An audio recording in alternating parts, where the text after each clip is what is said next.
Welcome to the aptitude series.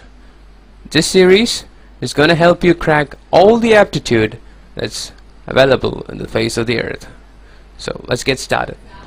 So this video contains a problem on factorial and division, an explanation of the factorial concept and the division algorithm, an application of these two concepts to solve the given problem. Let's look at the problem. The problem is, what will be the remainder if the following summation is divided by 7? That is 1 factorial plus 2 factorial plus 3 factorial plus 4 factorial plus 5 factorial plus 6 factorial up to 99 factorial plus 100 factorial. And sum all these numbers and you get a big number, and if that number is divided by 7, what will be the remainder? Any ideas? So a factorial is defined like this: for any non-negative integer n, if n is equal to 0 or n is equal to 1, n factorial is 1. Otherwise, n factorial is equal to n into n minus 1 factorial. For example, if n is equal to 5, 5 factorial is equal to 5 into 4 into 3 into 2 into 1 is equal to 120. And some of the examples are here. 1 factorial is equal to 1, 2 factorial is equal to 2, and similarly 4 factorial is equal to 24. Now, if 100 factorial has to be calculated, then we need to calculate 100 into 99 into 98 into 97 into up to 3 into 2 into 1, which is computationally large. Then how can a person calculate this huge summation? So how are you going to solve the problem? Well, let's look at the division algorithm. For any integer m, there is a positive integer n, and there are unique integers q and r such that m is equal to n into q plus r. That is, if m is divided by n, then we get a quotient q and r as the remainder. So let's see some of the examples here. So take for example the number 32. So it can be expressed as 5 into 6 plus 2, and 167, it's 13 into 12 plus 11, and 278 is 16 into 17 plus 6. So if you divide 32 by 5, you get a remainder of 2. 167 by 12, you get a remainder of 11.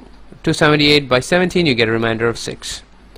So for example here, if 42 is divided by 8, what will be the remainder? That is, so 42 can be expressed as 8 into 5 plus 2, thus the remainder is 2.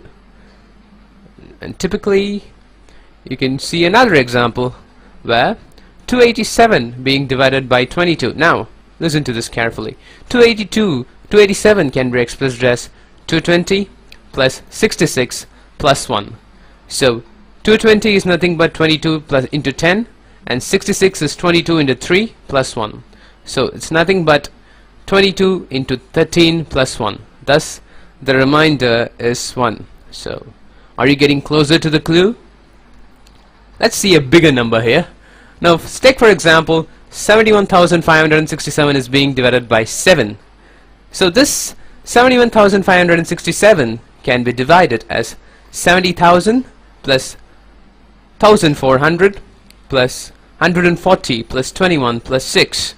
So which is nothing but 10,000 plus 200 plus 20 plus 3 into 7 plus 6. So which is 10,223 into 7 plus 6.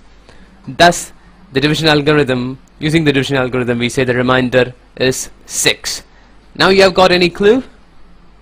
Yes, we have to split the number into the multiples aside. So here what we do is, the underlying part is the one which contains the multiples of 7. So 7 factorial, 8 factorial till 100 factorial, all are multiples of 7. So we eliminate the whole part under multiplication, so which means we are left with 1 factorial plus 2 factorial plus 3 factorial plus 4 factorial plus 5 factorial plus 6 factorial, and once we divide this number we would know what would be the remainder. Now I think it's fairly simple. So this can be expressed as 720 plus 120 plus 24 plus 6 plus 2 plus 1.